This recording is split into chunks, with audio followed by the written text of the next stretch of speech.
تمرکزمون رو بالا میبره، احتمال ابتلا به آلزایمر رو کاهش میده، التهاب بدنمون رو کم میکنه، احتمال ابتلا به بیماری‌های قلبی عروقی رو هم کاهش میده. مقاومت به انسولین رو پایین میاره و کمک میکنه که چربی سوزی بهتر در بدن انجام بشه. برای پیشگیری از مبتلا شدن به دیابت نوع 2 و همچنین کاهش وزن بسیار مناسبه و برای فعالیت‌های ورزشی انرژی بدن رو به شدت بالا میبره. این موارد بخشی از خواص معجزه‌آسای قهوه هستش. سلام، توی این ویدیو قراره در مورد این نوشیدنی معجزه‌آسا، خواص و البته موارد منع مصرف اون صحبت کنیم. اگر شما هم جزو اون دسته افرادی هستید که عاشق نوشیدن این نوشیدنی خاص هستید که تو روزهای سرد گرم می نوشید و تو روزهای گرم تابستونی خنکش بهتون انرژی میده، پیشنهاد میکنم تا انتهای این ویدیو حتما همراه ما باشید. لایک و کامنت هم فراموش نکنید. اگر سوالی هم براتون پیش اومد حتما برای ما کامنت کنید. راستی کانال خودتونم اگر تا الان سابسکرایب نکردید حتما سابسکرایب کنید که ویدیوهای جذابی در خصوص سلامتی برای شما عزیزان به اشتراک میذاریم. قهوه سومین نوشیدنی پرطرفدار جهانه که حدود 1300 سال قدمت داره و کافئین ماده اصلی فعال قهوه هستش. اما قهوه از کجا میاد و نوشیدن اون با بدن چیکار میکنه؟ قهوه از میوه گیاه کافیا عربیکا گرفته میشه که منشأ اون کشور اتیوپی بوده. سوابق تاریخی نشون میده که صوفیان یمنی دانه قهوه رو به رشته میکردن و یه نوشیدنی به سبک امروزی درست میکردن.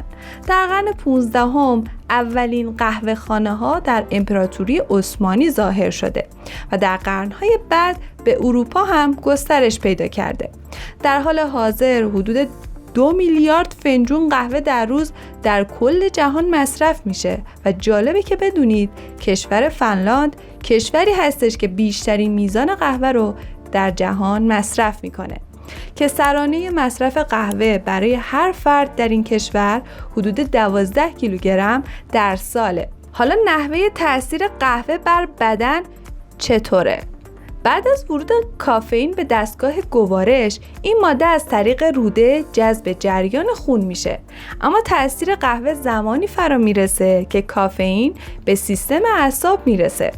کافئین به گیرنده های آدرنوزین بدن متصل میشه که این گیرنده ها در سطوح سلول های عصبی پیدا میشه. این مثل یک کلیدی هستش که قفل رو باز میکنه.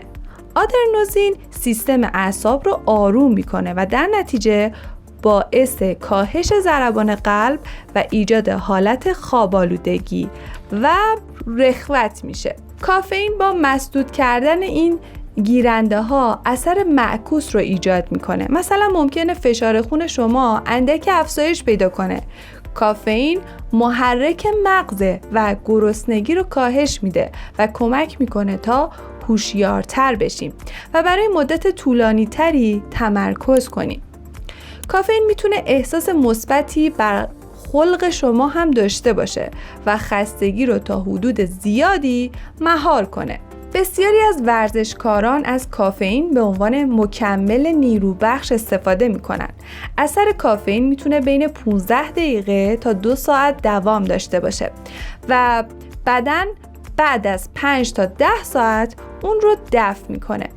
اما تأثیر کافئین میتونه تا مدت طولانی تری در بدن ادامه داشته باشه. حتی اکثر میزان مصرف کافئین 400 میلی گرم برای بزرگسالانه و در صورت نوشیدن بیش از اون میتونه عوارضی همچون بیخوابی، حالت عصبی، اضطراب، تپش قلب، ناراحتی معده، حالت تهوع، سردرد ایجاد بشه. توصیه شده خانم‌های باردار و شیرده از مصرف قهوه خودداری کنند چون باعث کاهش وزن‌گیری نوزاد میشه.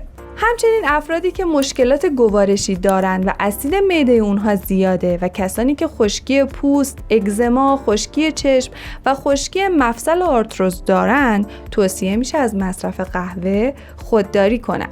لازم به ذکره که برخی از افراد از لحاظ ژنتیکی بدنشون نسبت به قهوه یا کافئین حساس تره و این حساسیت برای افراد مختلف میزانش متفاوته. در کل قهوه در حد اعتدال میتونه برای سلامت بدن مفید باشه. به عنوان مثال میتونه کاهش خطر ابتلا به دیابت نوع 2 و بیماری‌های قلبی عروقی و برخی از سرطان‌ها و بیماری‌های پارکینسون رو کاهش بده. چای سیب و چای به میتونه جایگزین مصرف قهوه باشه. برای افرادی که مصرف کافئین براشون مضره، سیب و به رو رنده کنید، بذارید خوش بشه، بعد بدون روغن در مایتابه اونو تفت بدین. حتی میتونید از یک سری گیاهان معطر دیگه هم استفاده کنید و بهش اضافه کنید. یک نوشیدنی خیلی خوشمزه و سالم به دست میارید که در واقع میوه هستش و میتونید در طول روز چندین فنجان از اون رو میل کنید. این خواص بسیار مفیدی که به اونها اشاره شد تنها با رعایت چند نکته میتونه تاثیرگذاری بسیار خوبی در بدن داشته باشه. در طول روز بدن ما بین 100 تا 200 و در بیشترین حالت ممکن 400 میلی گرم کافئین میتونه دریافت کنه.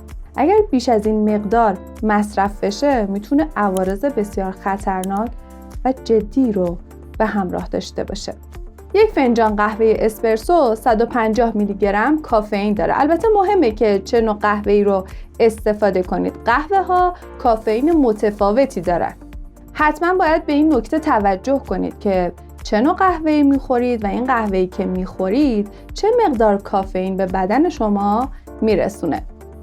یه نکته مهمی که هست و ممکنه خیلی‌ها بهش توجه هم نکرده باشن اینه که بهتره اگر قهوه می نوشید روتین برنامه روزانه‌تون قرار بگیره. یه روز اینطور نباشه که 3 فنجان قهوه بخورید، یه روز اصلاً سراغ قهوه نرید. چون اگر به صورت نامنظم قهوه مصرف کنید، یکی این که باعث بالا رفتن فشار خونتون میشه، 2 باعث ایجاد تپش قلب میشه و واقعاً برای یه فرد مضره. خوردن قهوه برای افراد زیر 12 سال ممنوعه. افراد زیر 12 سال بهتره که سمت نوشیدنی های کافئین دار مخصوصا قهوه نرن. حتی چای هم بهتره خیلی کم مصرف کنن. افراد بین 12 تا 18 سال هم میتونن روزانه 100 میلی گرم قهوه مصرف کنن. توصیه میشه که بهتره بعد از بیدار شدن بلافاصله سراغ نوشیدنی های کافئین دار مثل قهوه و چای نرید. همچنین توصیه میشه که 10 ساعت قبل از اینکه به رخت خواب برید سراغ نوشیدنی های کافئین دار و انرژیزا نرید.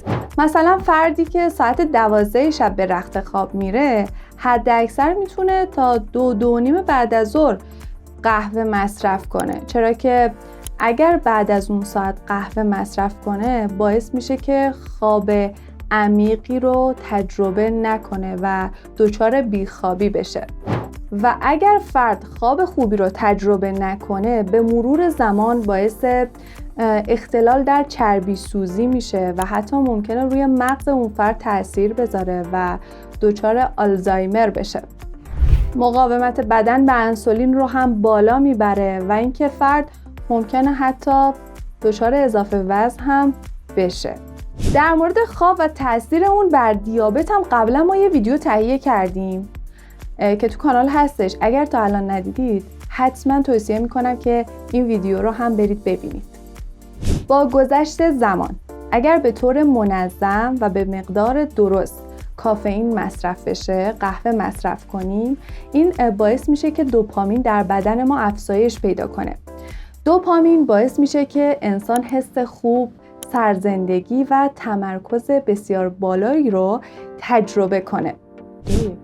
بهترین تایم مصرف قهوه چه زمانی هستش؟ بهترین تایم 10 تا 12 ظهر و 2 تا 2:30 بعد از ظهر هستش. توصیه میشه که با شکم خالی اصلاً قهوه مصرف نکنید. مصرف قهوه با شکم خالی اکیداً ممنوع. یکی از علت‌هایی که گفته میشه بعد از بیداری بلافاصله قهوه مصرف نشه اینه که کورتیزول در بدن زمانی که فرد بیدار میشه کم کم رو به افزایش میره و زمانی که شما بلافاصله قهوه مصرف کنید این باعث میشه که ناگهانی این کورتیزول به سطح بالایی برسه و تا 2 ساعت ادامه داشته باشه اون حس شادابی و سرحالی، اما بلافاصله بعد از این 2 ساعت احساس خستگی، گرسنگی و ضعف شدید به سراغ فرد میاد. به همین خاطره که میگن بین ساعت 10 تا 12 اون زمانی که کورتیزول رو به کاهشه قهوه مصرف بشه. کانال خودتون هم سابسکرایب کنید. اگر تا الان سابسکرایب نکردید لایک و کامنت هم فراموش نکنید. مراقب سلامتیتون باشید.